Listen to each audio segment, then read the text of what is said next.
Maraming salamat at magandang umaga sa ating lahat. Ako nga pala si Aisel Dihito, ang iyong unang tagapagsalita tungkol sa paksang ano nga ba ang gamit ng wikang Pilipino sa larangan ng siyensya at matematika. Narinig niyo na ba ang haka-haka ukol sa kung bakit hindi ginawang wikang Filipino ang asignaturang siyensya? O sabihin natin sa tanong na, siyensya sa wikang Filipino, bakit hindi? Noong ako'y tumuntong sa high school, isa rin to sa mga bagay na aking pinag-iisipan. Ngunit, sa kalagitnaan ng aking pag-aaral, doon ko nalaman na hindi pala pwede gawing wikang Filipino ang asignaturang siyensya dahil may mga salitang Ingles na di kayang tumbasan sa salitang Filipino. Di ba may punto din yung nalalaman ko? Ikaw, ano ba ang iyong punto ukol dito? Kung pareho tayo ng ukol o pareho tayo ng pananaw ukol dito, tama tayong dalawa. Ngayon, ating tatalakayin kung ano nga ba ang gamit ng wikang Filipino sa larangan ng siyensya. Ang salitang siyensya o science, agham dito ang tawag ng mga Filipino, ay galing sa salitang Latin na scientia, na ibig sabihin ay karunungan. Sa siyensya tayo namulat sa mga kaparaanan ng pisikal at buhay sa mundo.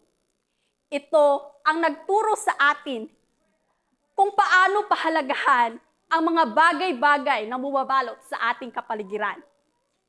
Ito rin ang gamit upang masolusyonan ang mga problemang kinakaharap ng ating bansa sa mithiin na umunlad ang buhay at estado ng bawat Pilipino. Lingid sa ating kaalaman na ang asignaturang siyensya ay mahirap unawain sapagkat ito ay komplikado. Gayunpaman, gumagamit din si Dr. Fortunato Sevilla Ikatlo, ang direktor ng UST Office for Research and Development o tanggapan para sa pananaliksik at pagpapaunlad ng wikang Filipino sa pagtalakay ng mga leksyon sa klaseng chemistry sa kolehiyo ng agham. Ayon sa kanya, mas malaya at buhay ang talakayan sa ganoong paraan.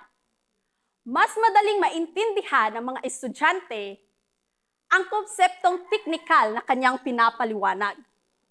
Para sa kanya, kailangan batay sa kakayahang intelektual at di lamang sa wika ang pag-aaral sa chemistry. Dahil di naman lahat ng estudyante ay marunong mag-Ingles.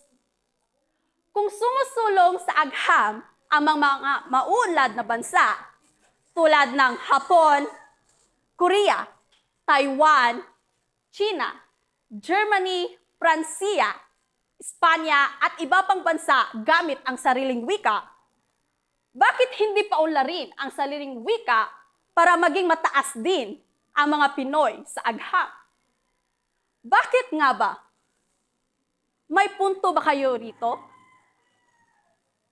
Upang masagot ang katanungan na ito at para sa karagdagang impormasyon, tatawagin ko ang pangalawang tagapagsalita na si Binibini Rubio.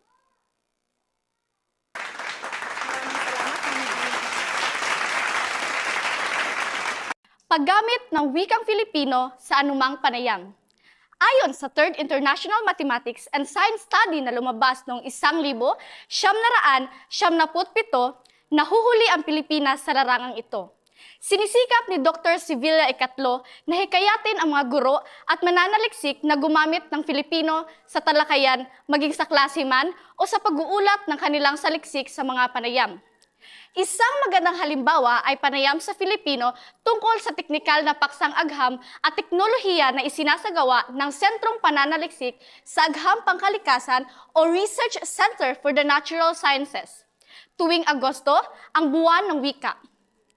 Hindi ang nilalaman ang kanilang panayam, kundi ang paglalahad nito sa sariling wika ang pinaghahandaan ng mga tagapagsalita. Nakikipag-ugnayan sila sa isang guro mula sa Departamento ng Wika upang masigurong wasto ang ginagamit ng salitang Filipino. Sa panayam na ito, mapapansin ang kakaibang tuwa ng mga estudyante makarinig lamang ng terminong agham sa Filipino. Mahirap man para sa tagapagsalita, malaya at masigla ang malayang talakayan, kaya sulit naman ang pinaghirapan nito. At nahihikayat silang gumamit ng Filipino bilang panturo. Para sa karagdagang impormasyon, tawagin natin ang pangatlong tagapagsalita, si Binibining Danggoy.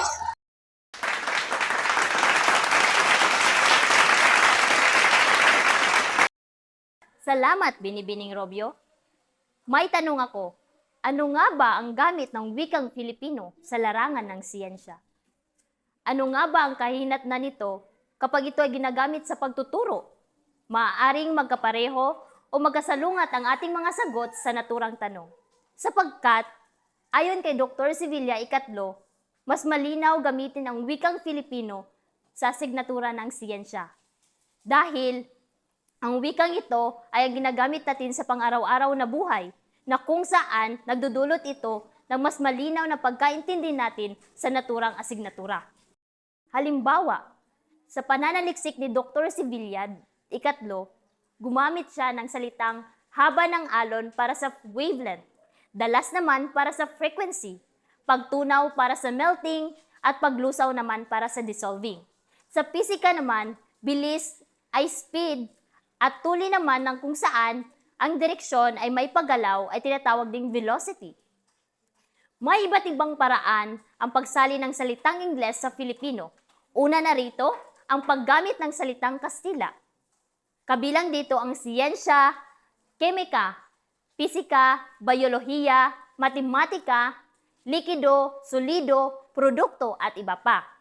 Pangalawa, ay ang pag-uugnay ng mga katutubong salita para makabuo ng bagong salita. Halimbawa, kapnayan, galing sa salitang sangkap at hanayan sa chemistry. Haynayan naman, galing sa salitang buhay at hanayan sa biology.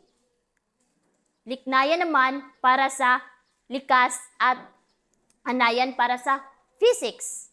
At mulapik para sa mulaan at butil para sa molecule. Ang panghiram sa Ingles at pagsasa Filipino ng baybay tulad ng chemistry, physics, biology, equation, molecule, air, ice at iba pa ay ang pangatlong paraan sa pagsasali ng wikang Ingles sa Filipino. Ang paghahalo ng wikang Ingles at Filipino ng walang pagbabago ng huling paraan, halimbawa, bumibilis ang takbo ng molecule kung tataasan ang temperature. Ayon kay Sevilla, mas mainam itong gamitin o ang wikang Filipino ay mas mainam gamitin sa talakayan sa klase dahil malapit ito sa pangkaraniwang paraan ng ating pag-uusap.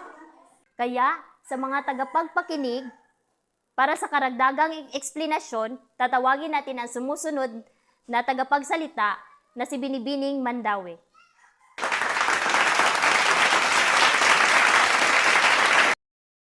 Pagtutol ng ibang siyentipiko sa paggamit ng wikang Filipino.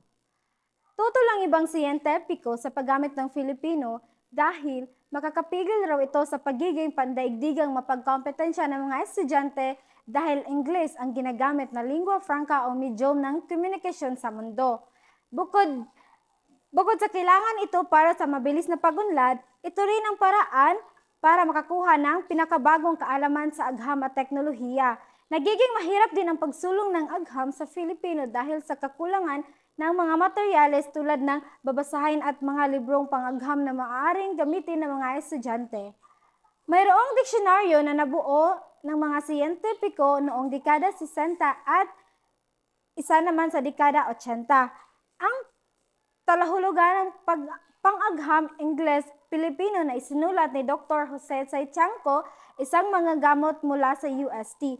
Ang mga English-Filipino vocabulary for chemistry na nilikha ng mag-asawang Benvenido Miranda at Salome Miranda, mga profesor ng chemistry sa Universidad ng Pilipinas. Salamat! At para naman sa mga karagdagang impormasyon, tatawagin ko si Binibining Bridget Tinya Teves.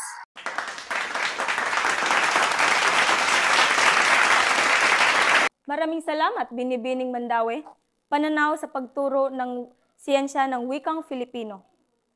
Sa ngayon, ang UP Diliman lamang ang may librong pang-agham sa Filipino dahil sa panghikayat na binigay ng Sentro ng Wikang Filipino dito. Gayunpaman, sa UST, English ang ginagamit na libro at nasa wikang Ingles ang mga pagsusulit. Madalas na ipahayag sa Ingles ang agham. Dahil dito, naniniwala ang mga siyentista na kailangan din ituro sa Ingles. Ngunit sa panahon ngayon, matindi ang mga pangailangan ng mga kabataan na matuto ng makabagong agham para makasulong sa edukasyon. At kung nahihirapan ang karamihan sa pag-unawa ng Ingles, paano nila mapag-aralan ang mga teknikal na konsepto sa agham na pawang Ingles lamang? Dahil dito, mahalaga ang pagbuo ng bokabularyong agham at sa wikang Filipino. Yun lang po at maraming salamat.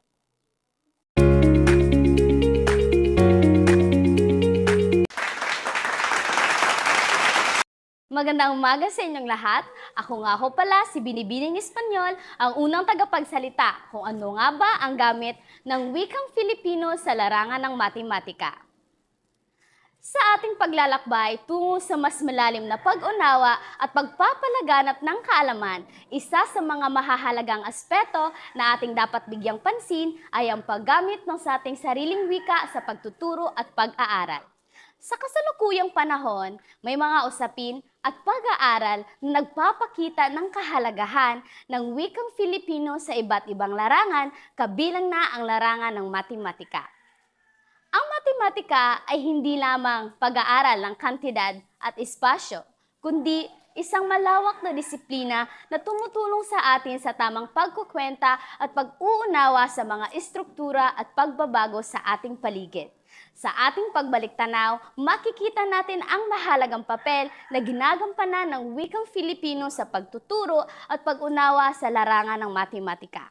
Ayon sa pag-aaral ni Daniel at Hosley, 2009, matematika ang isa sa pinakamahirap ngunit pinakakailangang asignatura na nagbibigay kasagutan sa mga tanong at problemang mayroon kinalaman sa numero, sukat, kapasidad, estruktura at pagbabago.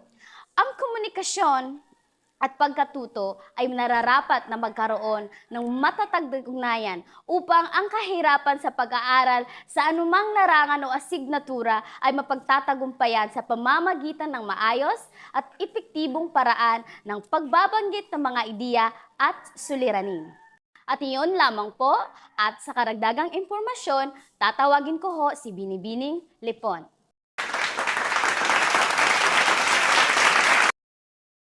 Napakahalaga ng matematika sa buhay ng tao, kaya't mahalagang ikintal sa isipan ng mga mag-aaral ang aral na makukuha nila sa araling ito. Sa katunayan, mula sa simpleng pagbibilang at pagkukumpyut ng income tax return at ng mga bayarin sa kuryente, ay makikita natin ang gampanin ng tungkulin ng matematika.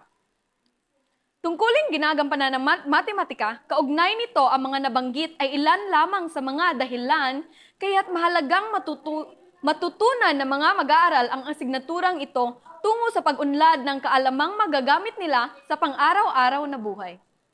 Ang matematika ay nasa lahat ng dako, kung saan mula sa sukli, pagbibilang ng mga barya at pagbili sa tindahan ay ginagamit natin ang matematika. Kaya't patuloy nating palaguin at palalimin ang ating kaalaman sa asignaturang ito. Ginagamit sa matematika ay kadalasan hiram na Ingles. Kaya't naninibago ang mga mag-aaral o mga estudyante kapag wikang Filipino ang ginagamit, kung kaya't may bagong kaalaman na natutunan ang mga mag-aaral. Halimbawa ng salitang square root sa matematika na ang katumbas nito sa salitang Filipino ay parisukat na ugat. Sa salitang iyon ay maninibago talaga ang mga estudyante sapagkat bago iyon sa kanilang kaalaman. At natatawa pa sila kapag ang katumbas ng matematika sa Filipino ay kabaguhan sa kanilang isipan. At yun lamang, sa karagdagang impormasyon, tatawagin natin si Binibining Tanyola.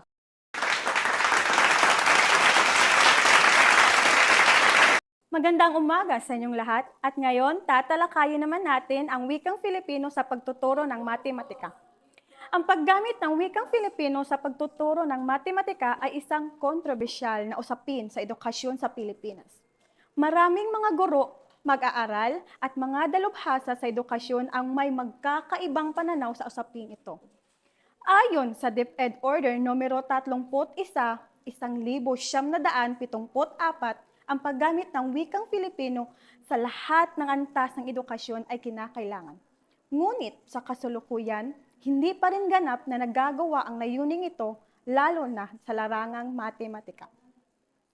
Sa pag-aaral ni na Broadway Zamora 2018 na pinamagatang Ang Filipino bilang wika sa matematika, isang palarawang pagsusuri sa kaso ng isang pribadong paaralan na inilatha sa The Normal Lights Tomo 12 bilang 2018, napatunayan nilang malaki ang papel na ginagampanan ng wikang Filipino bilang wikang pantulong sa pagtuturo ng matematika sa mga Pilipinong mag-aaral. Sa karagdagang impormasyon, aking tatawagin si Binibining Kananga.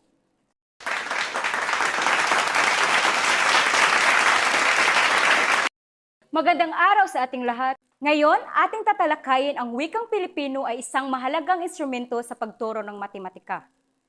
Ayon sa nasabing pag-aaral, mas madaling na ipapaliwanag ng guro ang konseptong pangmatematika at mga panuto ukol dito sa tulong ng wikang Pilipino. Gayon din, mas naipapahayag ng mga mag-aaral ang kanilang mga tanong ukol sa asinaturang gamit ang wikang Pilipino dahil komportable na sila sa paggamit ng wikang ito at wala ring hadlang sa pagsasalita, lalo na sa talakayan. Isang napaka-interesadong impormasyon dahil napakalaking tulong ang wikang Pilipino sa pag-intindi ng iba't ibang konsepto. Nakatutulong din ito sa pagpapalakas ng kumpiyansa sa sarili ng mga mag-aaral sa asinaturang may kaugnay sa matematika. At ang gamit ng wikang Pilipino, mas may tuturo ng mga guro ang kanilang aralin at mabigyang linaw ang mga aralin na kapaloob sa wikang Ingles. Nang sa gayon, ay lubos na maunawaan ng mag-aaral ang diskusyon at talakayan. Yun lang po at maraming salamat. At sa karagdagang impormasyon, tatawagin ko po si Binibining Jaime.